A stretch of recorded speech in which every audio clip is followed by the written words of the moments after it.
আসসালামু আলাইকুম। রবিউল ম্যাথ কেয়ারের পক্ষ থেকে আমি রবিউল ইসলাম তোমাদেরকে জানাই স্বাগতম।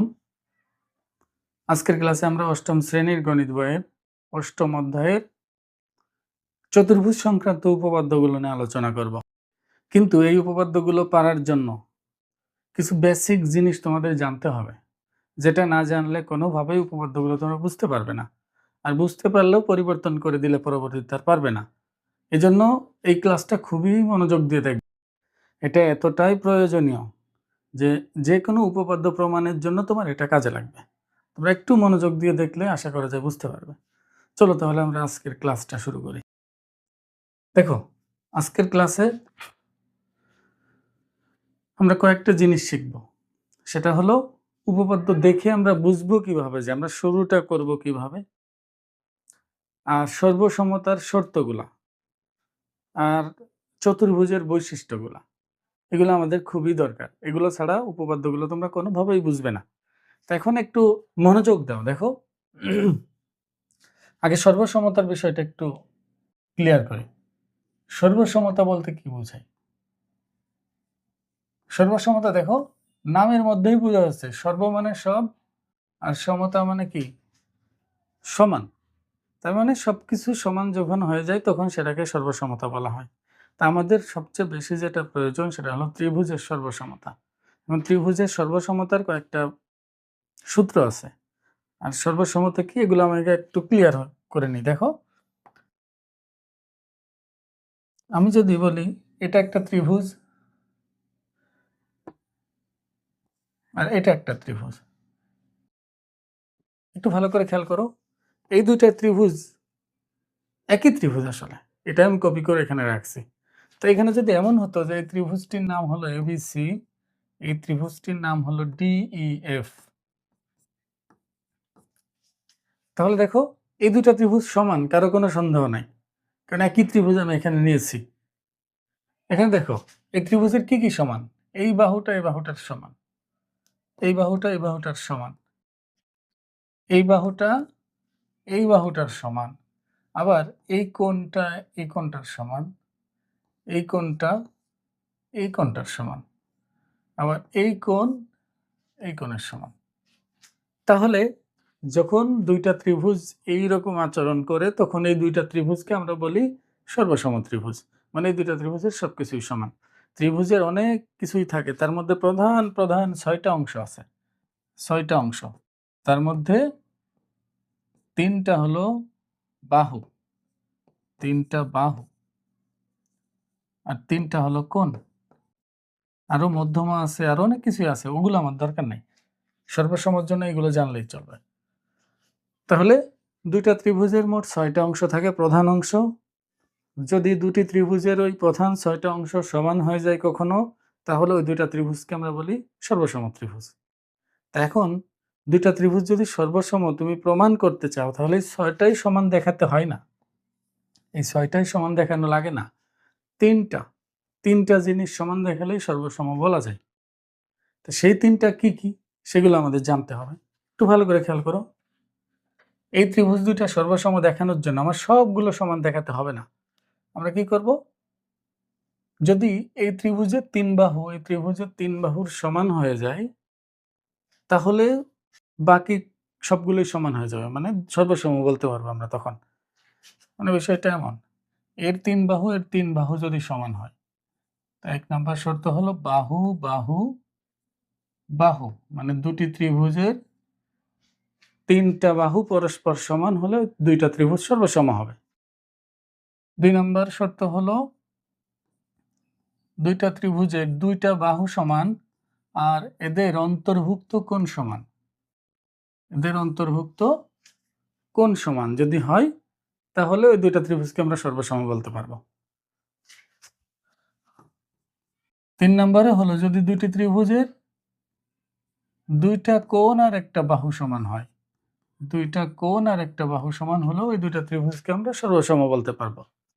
আর সর্বশেষ, ত্রিভুজ দুটি যদি হয় সমকোণী, তাহলে ওই সমকোণী ত্রিভুজ দুটির অতিভুজ আর বাহু যদি সমান হয়, বাহু বলতে আমরা জানি যে একটা সমকোণী ত্রিভুজের, দেখো একটা সমকোণী ত্রিভুজের একটা থাকে সমকোণ, সমকোণের বিপরীত বাহুকে আমরা বলি অতিভুজ। এটা অতিভুজ নামে বেশি পরিচিত, যদিও এটাও বাহু, কিন্তু এটা পরিচিত অতিভুজ নামে। তার অতিভুজ এটা, আর বাকি দুইটাকে আমরা বাহু বলতেছি। এটাও বাহু, এটাও বাহু।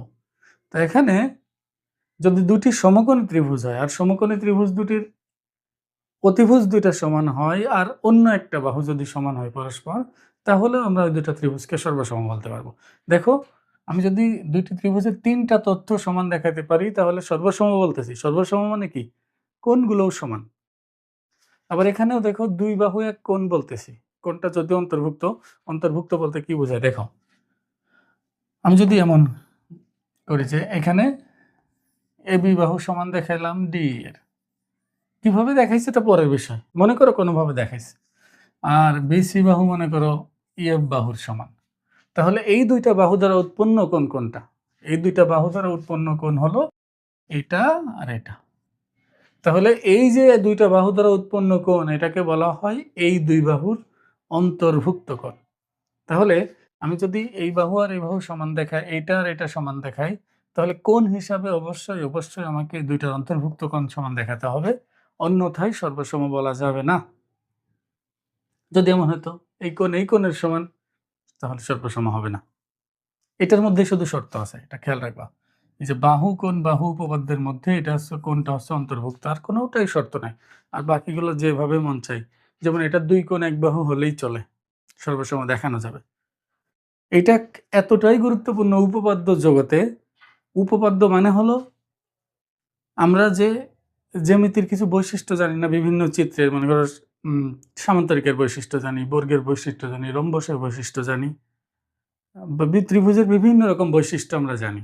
এই বৈশিষ্ট্যগুলো আমরা যখন যুক্তিতর্ক দিয়ে প্রমাণ করি, তখন এটাকে আমরা উপপাদ্য বলি। এখন এই উপপাদ্য প্রমাণ করার সময় 90% ক্ষেত্রে দেখবা যেই সর্বসমতার ব্যবহারগুলো আছে।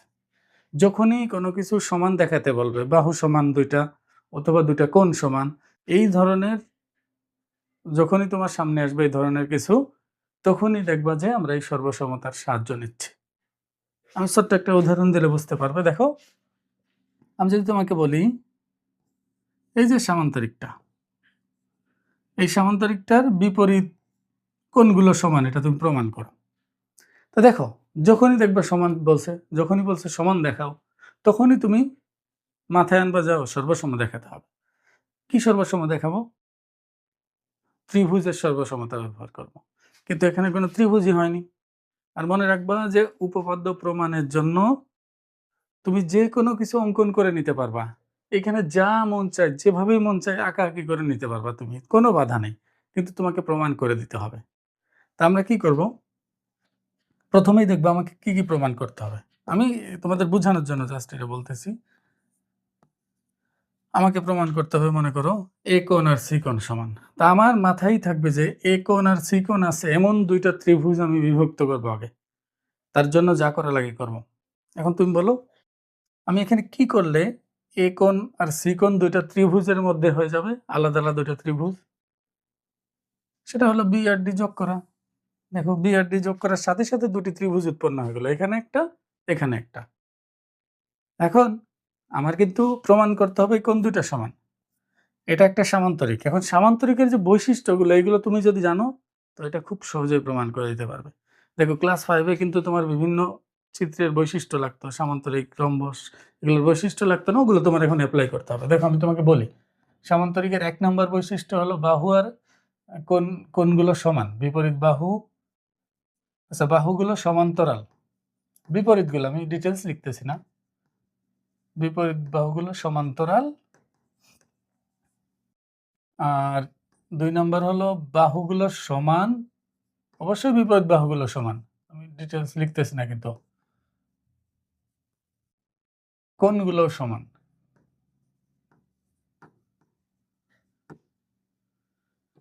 সবার জন্য বিপরীত, কমন আর কি, সবার জন্য বিপরীত।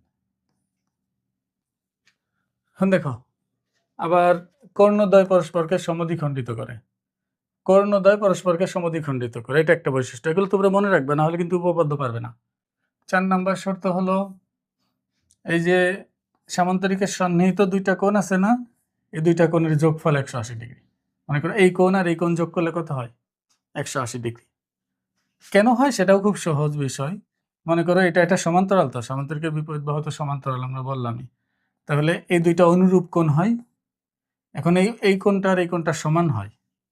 এখন দেখো এই টিক দেওয়া কোণটা আর এই পাশের কোণটা যোগ করলে পুরোটা যেহেতু 180 ডিগ্রি, তাহলে আমি বলতে পারি যে এই টিক দেওয়া কোণটার এটা যোগ করলে 180 হলে এটা আর এটা যোগ করলেও তো 180 ডিগ্রি হবে, কারণ এটা তো সমান অনুরূপ কোণ। এই জন্য মনে রাখবে দুইটা সন্নিহিত কোণের যোগফল 180 ডিগ্রি। সন্নিহিত কোণ বলতে দুইটা কোণের যদি একটা কমন বাহু থাকে, যেমন এই যে একটা কমন বাহু, এই কোণেরও এই বাহুটা আছে, এই কোণেরও এই বাহুটা আছে, ঠিক একইভাবে এটা আর এটা যোগ করলে 180, এটা যোগ করলেও 180। এখন তুমি খেয়াল করো, মজার বিষয়, তুমি কিন্তু ক্লিয়ার হও জিনিসটা। এই যে এতগুলো বৈশিষ্ট্য, এর যে কোনো একটা বৈশিষ্ট্য প্রমাণ করে তুমি সামান্তরিক দেখাতে পারো এটাকে। অথবা আরো একটা জিনিস দেখো, আমি যখন এইটাকে আর এটাকে সর্বসম দেখাতে চাই, কারণ আমি এই দুটাকে সর্বসম এই জন্য দেখাবো যে এই কোণটা আর এই কোণটা আমার সমান বলতে হবে। তো এখানে আমাকে প্রশ্নের মধ্যে কিন্তু আগে বলে দিছে যে মনে করো এটা সমান্তরাল বা এটা সমান, যে কোনো একটা বলতে পারে আর কি। তুমি এখানে যেটা বলে দিবে, প্রশ্নে যেটা বলে দিবে, এটা বাদে সব কিছু অ্যাপ্লাই করতে পারবে এখানে। এই যে যা যা জানা আছে এখানে, যা যা জানা আছে সব ব্যবহার করতে পারবে। কোনটা ব্যবহার করতে পারবে না? শুধুমাত্র প্রশ্নের মধ্যে যে বৈশিষ্ট্যটা বলে দিবে, ওই বৈশিষ্ট্যটা তুমি ওই প্রশ্নের ক্ষেত্রে ব্যবহার করতে পারবে না। বাকি সব ব্যবহার করে তুমি যেমনি মন চায় প্রমাণ করো। তা আমার চিন্তায় যে দুইটা ত্রিভুজ বানাইলাম, পরে এটাকে যে কোনো উপায়ে সর্বসম দেখাইলে আমার কাজ হয়ে যাবে। সর্বসম দেখানোর জন্য এর মধ্যে যে কোনো একটা উপপাদ্য বেছে নিব, যেটা সুবিধা হবে তুমি সেটা ব্যবহার করবে। তো এখানে দেখো, যেহেতু এটা সামান্তরিক আর আমি প্রমাণ করতে বলছি এই কোণটা সমান, তাহলে আমি এই যে বৈশিষ্ট্যটা ব্যবহার করতে পারবো না। আমি এটা প্রমাণের জন্য বলতে পারবো না যে বিপরীত কোণগুলো সমান, তাহলে তো প্রমাণই করা লাগবে না। এটা বাদে আর যে কোনটা ব্যবহার করতে পারবো। তাহলে আমি এটা বলতে পারি যে আমি মুছে নিয়ে নতুন করে আঁকি, এটা খুবই বিশ্রী হয়ে গেছে।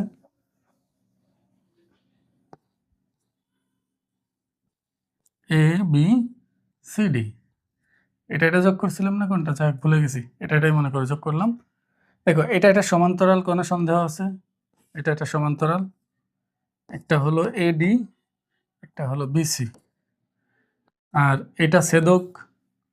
এই দুইটা তাহলে কি হবে? একান্তর কোণ। দেখো আমি এই দুটা কিন্তু সমান্তরাল, এই বৈশিষ্ট্য এখান থেকে বৈশিষ্ট্য নিয়েছি একটা, আর এটাকে ছেদক বলার কারণে এটা একান্তর কোণ বলতে পারবো। তার মানে আমি এই যে এই কোণটা আর এই কোণটাকে সমান বলতে পারবো। একইভাবে দেখো, আমি যদি এটাকে সমান্তরাল বলি, এটাকে ছেদক বলি, তাহলে এই কোণটা আর এই কোণটাকে একান্তর কোণ বলা যায়। এটা আলাদা করে এঁকে নিলেই হয়। দেখো এই যে এটা, তাহলে দেখো দুইটা কোণ সমান, এই ত্রিভুজের একটা কোণ এই ত্রিভুজের একটা কোণের সমান, এই ত্রিভুজের অপর একটা কোণ এই ত্রিভুজের অপর একটা কোণের সমান, আর এটা কমন বাহু, এটার মধ্যেও আছে, এটার মধ্যেও আছে। তাহলে কি সর্বসম হয়ে গেল? যখনই দুইটা ত্রিভুজ সর্বসম বলে দিতে পারবো, তখন আমি আসলে বলতে পারবো যে তাহলে বাকিগুলাও সমান হবে, বাকি তথ্যগুলোও সমান হবে। তো এখন দেখো বাকি তথ্যগুলো কি সমান বলা যায়। আমি যখন এই উপপাদ্যটা ব্যবহার করব, তখন আমি তো তিনটা বাহু সমান দেখাবো, তাহলে বাকি থাকে তিনটা কোণ। এখন তিনটা কোণ আমি সমান বলতে পারবো। কোণ কার সমান? মানে তিন কোণ সমান মানে একটা কোণই সবগুলোর সমান এমন তো না। একটা কোণের সমানই হবে, দ্বিতীয় কোণটা ওর দ্বিতীয় একটা কোণের সমান, আর 3 নম্বর কোণটা ওর অবশিষ্ট 3 নম্বর কোণের সমান হবে। তা কার সমান কে হবে? দেখো আমি যখন এক জোড়া বাহু সমান দেখাবো, মানে 3 জোড়া বাহুই তো সমান দেখাবো, তাহলে প্রথম জোড়ার বিপরীত কোণগুলো সমান হবে। আমি উদাহরণ না দিলে তোমরা বুঝতে পারবে না, এটা আগে শেষ করে দেই। দেখো তাহলে যখন এটা সর্বসম হয়ে গেছে, তাহলে এক্স কোণের বিপরীত বাহু এই এক্স কোণের বিপরীত বাহুর সমান বলা যাবে। এই যে বাহু, এটা কমন বাহু, বিডি এটার মধ্যেও আছে, বিডি এটার মধ্যেও আছে, তাহলে বিডি এর বিপরীত কোণ এই বিডি এর বিপরীত কোণের সমান বলা যাবে, যেটা আমাদের চাওয়া ছিল যে এটা সমান। আবার এই ওয়াই কোণের বিপরীত বাহু এই ওয়াই কোণের বিপরীত বাহুর সমান বলা যাবে। তাহলে এখানে 3টা তথ্য আমরা সমান দেখাই, বাকি 3টাকে সর্বসমর পর বলতে পারতেছি। এটা সব সময় এপ্লাই করা যাবে। এবার দেখো, যদি কখনো এমন হয় যে এই ত্রিভুজের মনে করো 3 বাহুর সমান আমি কোনোভাবে প্রমাণ করছি, A B C D E F, আমি কোনোভাবে প্রমাণ করছি এবিসি ত্রিভুজ ও ডিইএফ ত্রিভুজে, এত কিছু লিখতেছি না, এবি সমান ডি, এবি সমান ডি, বিসি সমান ইএফ এবং এসি সমান ডিএফ, এসি সমান ডিএফ। এবার দেখো, যখন আমি বলে ফেলবো যে ত্রিভুজ এবিসি সর্বসম ত্রিভুজ ডিইএফ, এরপরে আমি কি কি বলার ক্ষমতা অর্জন করলাম? 3টা সর্বসম যেহেতু দেখাই পেয়েছি, তার মানে 2টা ত্রিভুজ একেবারেই সমান, একটার উপর আর একটা বসাই দিলে সব মিলে যাবে। মানে এই যে যেমন এটাকে যদি এর উপর তুলে নিয়ে বসিয়ে দিই, একবারে মিলে গেছে। এখানে 2টা ত্রিভুজ আছে, তুমি বুঝতেই পারবে না সর্বসম, কিন্তু এখানে আসলে 2টি ত্রিভুজ আছে। তাহলে এখানে আমরা এখন কি কি বলতে পারবো? এই যে এবি, দেখো এবি বাহু আর ডি বাহু সমান বলছি না, তাহলে এবি আর ডি এর বিপরীত কোণগুলোকে সমান বলতে পারো। এবি এর বিপরীত কোণ কোনটা? খুবই সহজ, এটা বের করা কোনো ব্যাপারই না। দেখো এই ত্রিভুজের শীর্ষবিন্দুগুলো কি কি ছিল? দেখো শীর্ষবিন্দু একটা ছিল এ, একটা বি, একটা সি, আর আমরা জানি শীর্ষবিন্দুগুলোতে কোণ উৎপন্ন হয়, মানে এ তে একটা কোণ, বি তে একটা কোণ, সি তে একটা কোণ উৎপন্ন হবে। তাহলে এবিসি ত্রিভুজের আমি যদি বলি এবি বাহুর বিপরীত কোণ কি? দেখো 2টা শীর্ষ নিয়ে একটা বাহু বানাইলাম, তাহলে অপর শীর্ষটাতে কোণ উৎপন্ন হবে, তাহলে সি তে কোণ উৎপন্ন হবে। আর যেখানে কোণ উৎপন্ন হয় সেটাকে মাঝখানে দিয়ে কোণ লিখতে হয়। তাহলে আমি বলতে পারবো এ বি এর বিপরীত কোণ হলো এ সিবি, সি মাঝখানে, বাকিটা মাঝখানে। তাহলে এটার ছিল কি ডিইএফ, ডিএফ ছিল, তাহলে ডিএফ এর ডি এর বিপরীত কি হবে? এফ থাকবে মাঝখানে, তাহলে ডিএফ ই, এটাকে সমান বলতে পারবো, কোনো বাধা নেই। আবার এই যে এই দুইটার বিপরীত কোণ, বিসি এর এ যাবে মাঝখানে, বিএসি, আর ডি যাবে মাঝখানে, ইডিএফ, চিত্রের দিকে দেখাই লাগে না। আবার এসি এর বি যাবে মাঝখানে, এবিসি সমান হলো ডিইএফ। একটা জিনিস খেয়াল করো, এখানে আমি 3টাই কিন্তু বলতে পারি, আমাকে কেউ বাধা দিবে না এটা সমান বলার পর, কিন্তু আমি 3টাই সবসময় বলবো। আমার দেখবো প্রশ্নে কি চেয়েছে, যতটুকু চাবে ততটুকুই বলবো। আরেকটা বিষয় এখানে তুমি মনে রাখবা, আমি যখন 2টি ত্রিভুজের মধ্যে তুলনা করা শুরু করব, এদেরকে সর্বসম দেখানোর উদ্দেশ্যে তো তুলনা করা শুরু করব। যখন 2টা লিখবো যে এটা এবং এটা এর মধ্যে সরাসরি 3টা তথ্য লিখতে হবে, এর মাঝখানে আর কিছু লেখা যাবে না। যেটাই করি না কেন পরপর 3টা লিখতে হবে, আর কোনো কিছুই লেখা যাবে না মাঝখানে। মনে করো তুমি এমন হয়ে যায় যে এই বাহু সমান বলছো, পরে এই বাহু আর এই বাহু সমান কোনোভাবেই বলতে পারতেছো না, আরো অনেক কিছু পেঁচায় পৌঁছায় তারপর এটা বলছো কোনো যুক্তি দিয়ে, এটা করা যাবে না। তোমার যদি এটা সরাসরি বলা না যায়, এটা আগে আগে যুক্তি তর্ক দিয়ে এটাকে সমান দেখাবা, তারপর এই তুলনার সময় এখানে লিখবা। এটা কিন্তু মনে রাখবে। এগুলো বৈশিষ্ট্য জানলে দেখবে উপপাদ্য খুবই সহজে তুমি প্রমাণ করতে পারবে। তাহলে আমরা কি কি শিখলাম? যে যখনই কোনো কিছু সমান বলবে, যে এটা এটা সমান প্রমাণ করো, 99% ক্ষেত্রে দেখবা সর্বসম্মতি আমরা করব। আর যে 2টাকে আমার সমান প্রমাণ করতে বলবে, আমি চিন্তা করব কিভাবে ওই 2টাকে 2টা ত্রিভুজের বাহু বা কোণে রূপান্তর করা যায়। তারপর ওই 2টা ত্রিভুজকে সর্বসম কিভাবে দেখানো যায়, কোন যুক্তিতে সর্বসম দেখানোর পর তারপর আমরা ওই বাকি তথ্য ওইগুলো বলে দিতে পারবো এমনিতেই। আর সর্বসম দেখানোর সময় যেটা প্রশ্নে দেওয়া থাকে বা যেটা প্রমাণ করতে বলে, ওইটা কোনোভাবেই ব্যবহার করা যাবে না। যেটা প্রমাণ করতে বলবে ওটা শুধুমাত্র শেষ লাইনে বলতে হবে, শেষ লাইনে, আগে বলা যাবে না, এটা মনে রাখবে। আর এটার জন্য আমাদের কিছু জিনিস দরকার, কিন্তু দেখো বৈশিষ্ট্য যদি আমরা না জানি কার কি বৈশিষ্ট্য, তাহলে তো আমরা প্রমাণও করতে পারবো না। তা বৈশিষ্ট্যের জন্য আমরা এক কাজ করি, কিছু জিনিস জেনে রাখা ভালো, সেটা হলো চতুর্ভুজের প্রকারভেদ। চতুর্ভুজের 1 নম্বরে আছে হলো ট্রাপিজিয়াম, ট্রাপিজিয়াম, জিয়াম। 2 নম্বর হচ্ছে সামান্তরিক। সামান্তরিক। 3 আছে আয়ত, রম্বস, বর্গ। দেখো ট্রাপিজিয়াম দেখতে এমন, এক জোড়া বাহু সমান্তরাল হলে তাকে ট্রাপিজিয়াম বলে। তার মানে ট্রাপিজিয়ামের এক জোড়া বাহু সমান্তরাল, এটা মনে রাখবা। সামান্তরিকের হলো 2 জোড়া বাহু সমান্তরাল।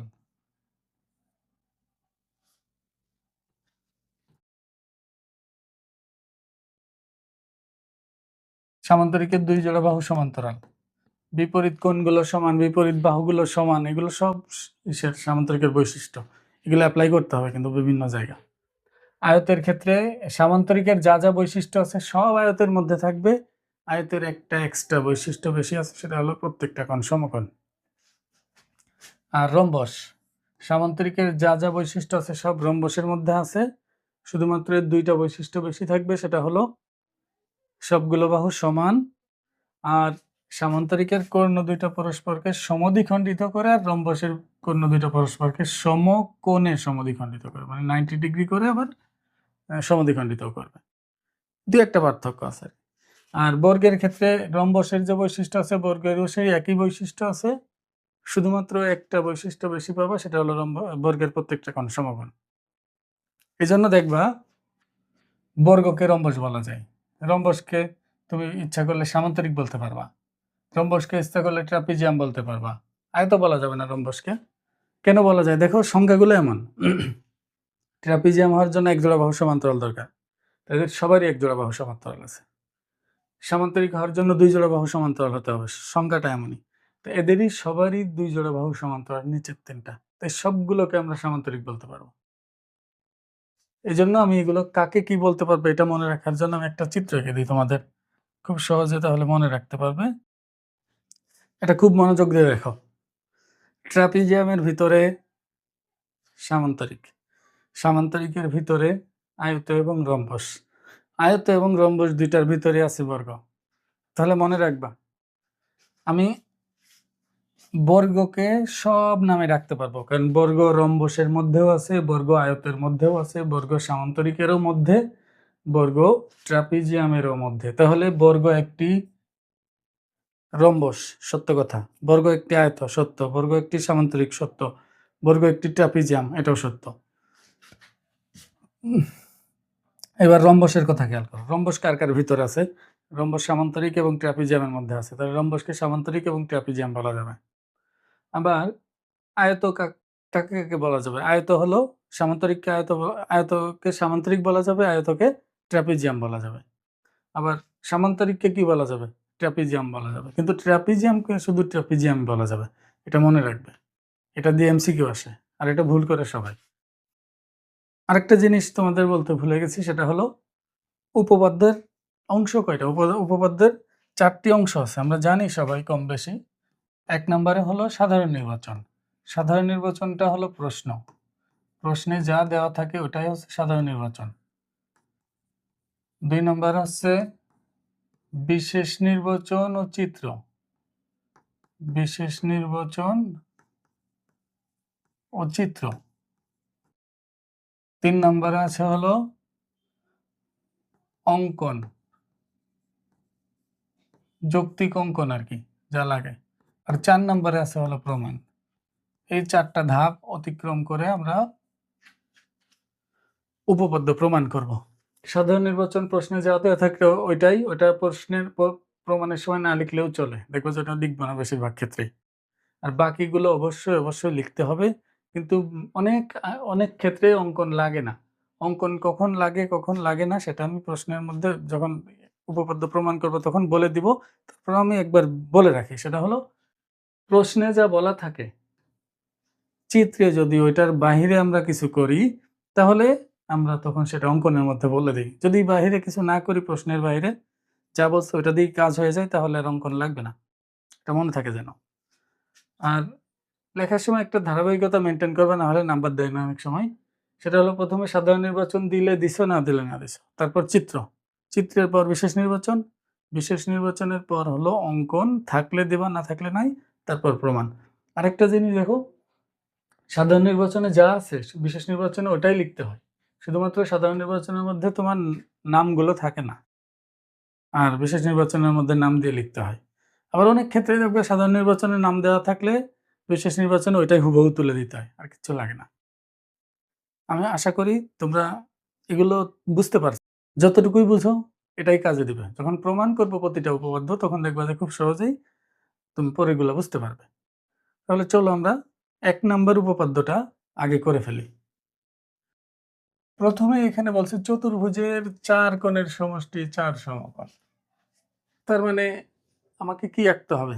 নিশ্চয়ই এখানে ত্রিভুজ আঁকতে হবে না। এখানে আমাকে একটা চতুর্ভুজ আঁকতে হবে। চতুর্ভুজ মানে কি ৪ টা বাহু থাকলেই চলবে। তো আমি একটা চতুর্ভুজ এঁকে নেই এখানে, যেকোনো চতুর্ভুজ আঁকলেই হবে। এটা একটা চতুর্ভুজ। এবার বলছে যে চতুর্ভুজের ৪ টা কোণের সমষ্টি ৪ সমকোণ। দেখো তো এখানে চতুর্ভুজের মধ্যে ৪ টা কোণ অলরেডি এসে পড়ছে। এখন আমি তাহলে ৪ টা কোণের সমষ্টি ৪ সমকোণ প্রমাণ করতে পারলেই চলবে। কোণগুলোর নামকরণ করে দেই। এটা হলো এ, এটা বি, এটা সি, এটা ডি। তা আমি এখন প্রমাণ করতে চাচ্ছি এ কোণ প্লাস বি কোণ প্লাস সি কোণ প্লাস ডি কোণ সমান হলো ৪ সমকোণ। এখন মনে রাখবে উপপাদ্যের নিয়ম হলো, আমরা কিন্তু সবাই জানি চতুর্ভুজের ৪ কোণের সমষ্টি ৪ সমকোণ, কিন্তু যখন যেটা প্রমাণ করতে দেয় ওই জিনিসটা কখনোই আগে আগে বলে দেওয়া যাবে না। এমনি তুমি বলতে পারবে না, স্যার আমি তো জানি ৪ কোণের সমষ্টি ৪ সমকোণ, তা প্রমাণিত, শেষ। এটা হলে নাম্বার পাবে না। তুমি এটা বাদে তোমার মাথায় আর যে জ্ঞান বুদ্ধি আছে আর যা যা তথ্য তোমার জানা আছে জ্যামিতি সম্পর্কে, তুমি সব এখানে অ্যাপ্লাই করতে পারবে, সমস্যা নেই। যেমন ত্রিভুজের ৩ কোণের সমষ্টি ২ সমকোণ, এটা আমরা কিন্তু এখানে অ্যাপ্লাই করতে পারবো, কোনো বাধা নেই। তাহলে আমরা এটা করতে পারি, দেখো চতুর্ভুজকে আমি ২টি ত্রিভুজে বিভক্ত করে নিতে পারি। এর জন্য যে কোনো একটা কর্ণ এঁকে নিলে হবে, এই কর্ণটা আঁকলেও হবে, এই কর্ণটা আঁকলেও হবে। যে কোনো একটা কর্ণ যোগ করলে ২টা ত্রিভুজ উৎপন্ন হবে এখানে। তারপর লিখবো যে একটা ২ কোণের ৩ কোণের সমষ্টি ২ সমকোণ, অপর ৩ কোণের সমষ্টিও ২ সমকোণ। পরে ২টা যোগ করলে ২ সমকোণ ২ সমকোণ ৪ সমকোণ হয়ে যাবে। প্রমাণ হয়ে যাবে না তা? তাহলে চলো আমরা যে কোনো একটা কর্ণ এঁকে নেই। এসি কর্ণটা এঁকে নেই।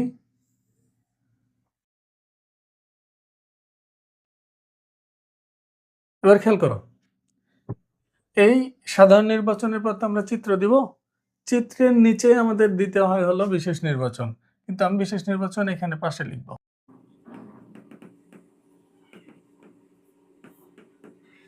আমি আবার বলতেছি, সাধারণ নির্বাচনের পর তোমরা চিত্র দিবা, চিত্রের নিচে দিবা বিশেষ নির্বাচন। কিন্তু আমি যদি চিত্রের নিচে বিশেষ নির্বাচন দিতে যাই তখন এখানে ধরবে না, এই জন্য আমি পাশে লিখতেছি।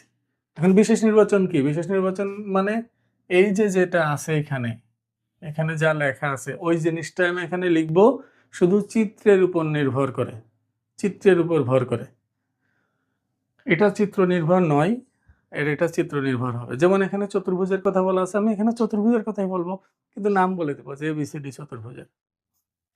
৪টা কোণের সমষ্টি বলছে, ৪ কোণের নাম বলছে না? বলে না, আমি ৪টা কোণের নাম বলে দিব, এ কোণ, বি কোণ, সি কোণ এবং ডি কোণ। এটাই, এই দুটার পার্থক্য এতটুকুই, সবগুলো উপপাদ্যের মধ্যেই একই। সাধারণ নির্বাচন এবং বিশেষ নির্বাচনের পার্থক্য এতটুকুই। তাহলে আমরা শুরু করি।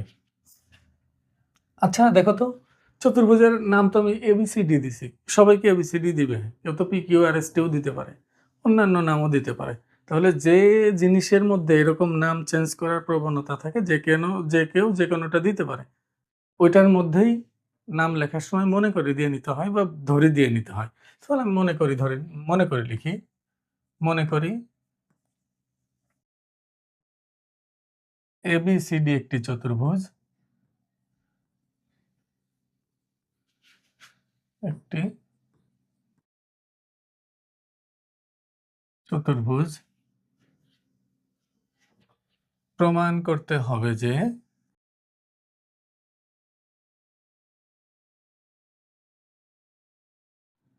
কোণ এ প্লাস কোণ বি প্লাস কোণ সি প্লাস কোণ ডি সমান হলো 4 সমকোণ।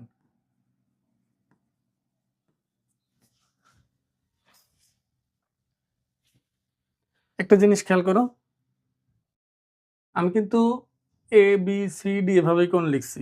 কোণ লেখা যায় ৩টা উপায়ে, আমি তোমাদের বলে দেই, অনেকে আছে নাও জানতে পারো। মনে করো এটা এবিসি একটা কোণ, কোণ যেখানে উৎপন্ন হয় সেটাকে বলা হয় শীর্ষবিন্দু।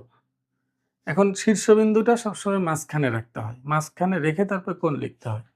তো এখানে আমি কোণের চিহ্ন দিব, শীর্ষবিন্দু মাঝখানে রাখলে এবিসি কোণ এটা লিখতে পারি, অথবা কোণ সিবিএ এটা লিখতে পারি, অথবা কোণ শুধু বি লিখতে পারি। শুধু শীর্ষবিন্দু দিয়েও কোণ লেখা যায়। এই দুই উপায়ে লেখা যায়, আবার এইভাবেও লেখা যায় কোণ। তো আমরা এই পদ্ধতিটা অ্যাপ্লাই করতেছি। তাহলে দেখো বিশেষ নির্বাচন লেখা শেষ। আমি বারবার বলতেছি বিশেষ নির্বাচন কিন্তু মুখস্থ করার কোনো প্রয়োজন নেই। এখানে যা বলবে ওইটাই লিখবা। শুধুমাত্র এখানে যে প্রমাণ করতে হবে যে এই কথাগুলো লিখতে হয় আরকি। এরপরে আছে হলো অঙ্কন। অঙ্কন জিনিসটা কি? অঙ্কন কি আগে ভালো করে মনোযোগ দাও। অঙ্কন মানে হলো এই প্রশ্নে বলা নাই, তারপরেও আমি এরকম কিছু যদি এখানে করি সেটা অঙ্কনের মধ্যে দিতে হয়। দেখো তো প্রশ্নে কি বলা ছিল এসি কর্ণ আঁকতে হবে? এটা আমি প্রমাণের সুবিধার্থে নিছি। তাহলে এখানে আমি বলতে পারি a, c যে আমি যোগ করছি এটা সম্পূর্ণ আমার নিজের ইচ্ছায় করছি। প্রশ্নে বলা নাই, এটা আমার সুবিধার জন্যই করছি।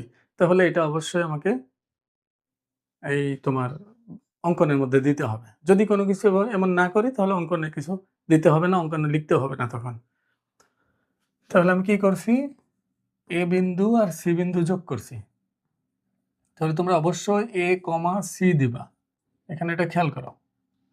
a, c দিতে হবে তোমাদের।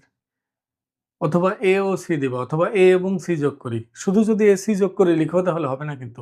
এসি যোগ করা মানে কি? এসি মানে তো একটা বাহু, ওটা তো অলরেডি যোগ করাই আছে। এজন্য অবশ্যই এটা খেয়াল করবো এ কমা সি এটা যেন ঠিক থাকে। তাহলে অঙ্কন গেল, এইবার আসি হলো প্রমাণে। দেখো প্রমাণটা খুবই ইজি। আমরা আগেই বলছি যে আমরা কিভাবে করব। দুইটা ত্রিভুজ উৎপন্ন করছি শুধু এটার জন্যই। এটা 3 কোণের সমষ্টি 2 সমকোণ, এটা 3 কোণের সমষ্টি 2 সমকোণ বলার জন্য। কোনটা আগে নেবা সেটাও তোমার ইচ্ছা। আচ্ছা আমি লিখলাম ত্রিভুজ এবিসিএ, এই কোণটা, এই কোণটা আর এই কোণটার যোগফল হলো 2 সমকোণ। এখন কোণগুলোর নাম লিখি। কোণ বিএসি প্লাস কোণ বি প্লাস কোণ এসিবি সমান হলো 2 সমকোণ, সমান হলো 2 সমকোণ।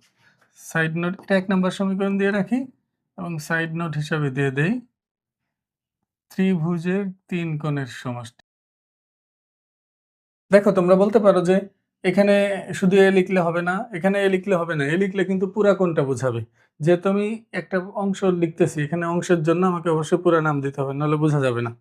এবার যেহেতু এবিসি ত্রিভুজের কাজ শেষ, এবার এডিসি ত্রিভুজ নিব। এডিসি ত্রিভুজের দেখো এই কোণটা, এই কোণটা আর এই কোণটার যোগফল কত? আবার 2 সমকোণ। তাহলে এখানে ত্রিভুজ এডিসিএ কোণ ডিএসি যোগ কোণ ডি যোগ কোণ এসিডি, এসিডি সমান হলো 2 সমকোণ। এটা 2 নম্বর সমীকরণ। এটাও একই কারণ, এটাও একই কারণ। ত্রিভুজের 3 কোণের সমষ্টি 2 সমকোণ। এবার দেখো আমি 1 আর 2 নং যদি যোগ করি, 1 আর 2 যোগ করি, 1 যোগ 2,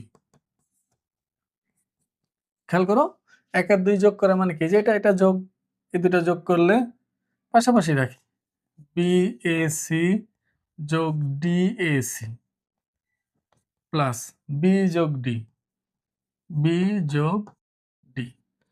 আবার এই দুটো যদি যোগ করি তাহলে এসিবি যোগ এসিডি সমান, আমরা জানি যে দুইটা সমীকরণ যোগ করতে গেলে বাম পাশ যোগ করে বাম পাশে রাখতে হয়, ডান পাশ যোগ করে ডান পাশে রাখি। এটাই করি সবসময়। তাহলে 2 যোগ 2 কত হবে? 4। আর সমকোণ, যেহেতু 2 সমকোণ যোগ করলে তো অবশ্যই 4 সমকোণ হয়। এবার দেখো এই দুইটার যোগফল কি একটু লক্ষ্য করো। বিএসি ডিএসি, মানে এই কোণটা আর এই কোণটা যোগ করলে পুরা কোণটা হবে।